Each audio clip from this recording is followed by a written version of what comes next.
tiene un último valor metálico de muerte. La cuchilla y la rueda del carro, la navaja y la luna pelada, y los santos vestidos del encaje, y la cara. Un país donde la muerte toca largos clarines a la llegada de la primavera. Cuentan que los tarteses cantaban himnos a la muerte y lo siguen haciendo, porque para el alma y la identidad el tiempo no existe. Por eso nos seguimos asomando a esos balcones de flores de salitre, cuando brota el azahar, cuando llega la primavera, para cantarle al paso de la muerte una dolorosa saeta empapada de espina y de luna. ¡Ole, hija! ¡Qué bonito!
¡Viva el duende!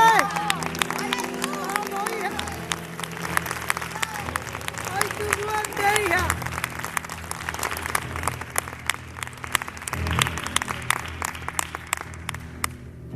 No sé, Costa.